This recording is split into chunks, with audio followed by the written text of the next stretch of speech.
can't spend $75 or $100 on a first date, he just shouldn't be dating. If a man wants to take you on a walk or go for coffee on the first date, say no thanks and move on. What do women commonly do to get ready for a first date, especially?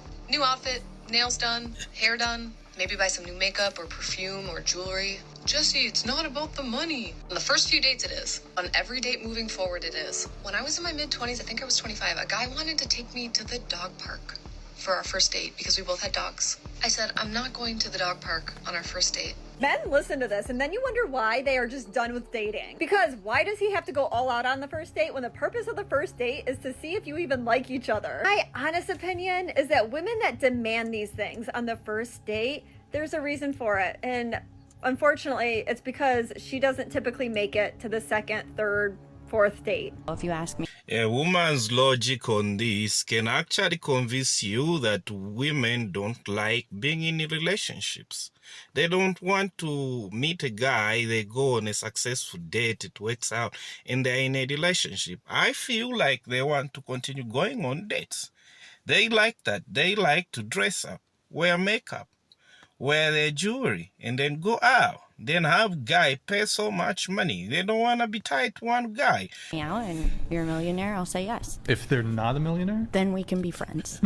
If he doesn't own a house that's over $7 million, I won't date him. I just have, goals and expectations and boundaries, and this is what I strive for. What are the other criteria that you're looking for in a guy? I want someone that's successful, Sure. motivated, influential, Okay. good values. Minimum height? Actually, I'm okay with the guy being short as long as he's rich. This is some catching up. I did. Did you want Santa Claus to come down your chimney? Me more than a man. The end. So, what's your sign? So I'm looking for someone who is also financially stable and that has to work a 9 to 5 every day to live their life. You have to have at least 3 cars under your name. Your second car has to have 8 seats because I have 3 kids. Oh, I want them to be comfortable whenever we go with you on a trip or something. You want me to come with you? I'm gonna bring my kids, and you need to have enough space for my kids. So Just my finances. Body count's 11, and no, it doesn't matter. Unless it's like excessively high. Why do all girls say it doesn't matter though? Because it obviously matters to a point. There's got to be a point where you're like, all right, nah. That's what I'm saying. If it's like... So where's your cutoff point? When you're like, I'd say like down. 40 for 40? a guy. Okay, what about girls? Girls can do what they want. They can have as many bodies as they say. What about you? What's your personal beliefs on that? I would like to not exceed 25 before I get married. When do you plan on getting married? I don't know. I'm not even anywhere close to a relationship, so I can't. This issue about body count, somebody demonstrated to women what it means to have a higher body count and how men feel about it. He had told somebody that which water would you be comfortable to drink, or would you drink the water from the glass? One, a glass that has been touched. People, let's say you pour water in it, and then you have people touch the outer part of the glass.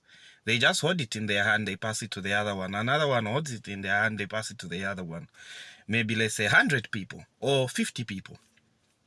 50 people touch the outside of the glass. But they don't touch the upper part where your lips touch. They don't touch that part. They touch maybe the bottom, And then you have, on the other hand, you have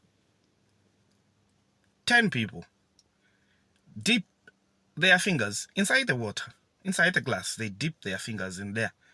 Which water would you drink? So that's a demonstration he was giving, an issue about body count.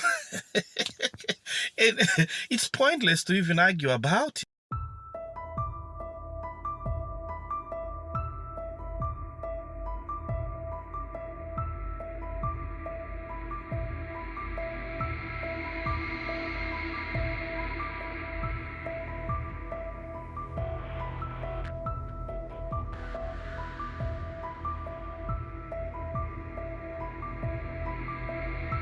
actually did go to war for us. The only time you guys seem to remember them is when you're complaining about how men nowadays aren't wiping your for you and paying all your bills. You never remember the men that suffered, the men who never came home the same, the men who used to come home, be shell-shocked, and beat the living out of their wives and children. You're not remembering all the trauma, you're just remembering the benefits. Welcome to third wave feminism. Most do say those things are women, or they come from backgrounds where maybe their father, their grandfather, their uncles, their brothers to their grandfather never saved. Because if they did, and they see how those people came in, and they see maybe how those people were in their old age, they wouldn't be saying the things they say. But anyway, you should forgive them, guys. They don't know better. We really want to sit and complain about how awful these male podcasters are, but all I've seen is women like this. It's not about equality. A man was built to provide. So you're saying a man was built to pay the first date every time? Provide. Provide means safety, food, shelter. Every time we push men into these roles, all we're doing is opening them up for harm, pain, abuse, trauma, much like the everyday man. Considering men are taking up the majority of the homeless rate, addiction rate, suicide rate, workplace death rate, men die on an average of 5 to 7 years sooner than women. If this all was happening to women, it would be an international crisis. Every time a man sits on here and says, well, women used to cook and clean, now they pop on Instagram and sell their hole for $3.99 on OnlyFans, we want to scream about how oppressed women are and that patriarchy is still taking over. Have some respect. Have some human decency. Men are human beings. The fact that I even have to say this on the internet is sickening, and the fact that so many of you are going to call me a pick-me is even sicker. Half of you ladies deserve absolutely no. Yeah. They want men to agree to a one-sided structure that only benefits one party, then want to get upset when men simply ignore their ridiculous demands and double standards. They see men who want nothing from them as a threat, because it means they have no power over you to get what they want. Here's the check. Oh. You know what? We're gonna split this. No. I'm all about equality. I got it. I can handle my own stuff. What is this? That's 309. That's the total. She's a good eater. You know what's wrong with society these days? What? We've lost all traditional values. Yeah. Here you are, trying to be chivalrous, and I'm robbing you from that. So here you are. You can pay for it. Well, thank you. You're welcome. That was a lot. For a second, I really thought you were about to be independent. Yeah. Can you imagine? No. Yeah. No. I don't know yet. I'm not sure. I'm just gonna say that applies to every adult. That applies to me. Yeah, yet. I don't know what I'm doing. Yet. My business hasn't gotten traction. Yet. No one's picked up my book proposal. Yet. Yes. I haven't found my soulmate. Yet. Everything is yet. The power of yet. Power of yet.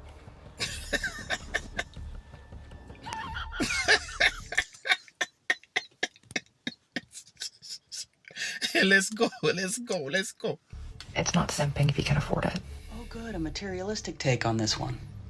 It's not simping if you can afford it. I know it's simping to you, sir, because you would have to be crazy in love to drain your bank account to do the bare minimum. I think we need a ruling on what should be considered the bare minimum. Because if an average guy has to drain their bank account in order to meet what some women consider to be the bare minimum, that's not the minimum. That's crazy. But it's not simping when you can afford it. And they can. So to them, it's a little gesture. It's the bare minimum. Something about a rose by any other name? You gotta scrape your little coins together to do an act of simping for you. And to them, it's like a coffee. And I know that hurts sometimes. Is it me, or is the entire purpose of this to try to shame guys into spending more money so that they can be perceived to meet that bare minimum standard? Oh dear. But it's not simping if you can afford it. Let's be very clear here. The average woman certainly doesn't consider a guy buying her things to be the bare minimum. That is actually, in most circles, considered to be above and beyond. But some women have actually convinced themselves and the guys that they're dating that that is the bare minimum, and that's what they have to do to keep them.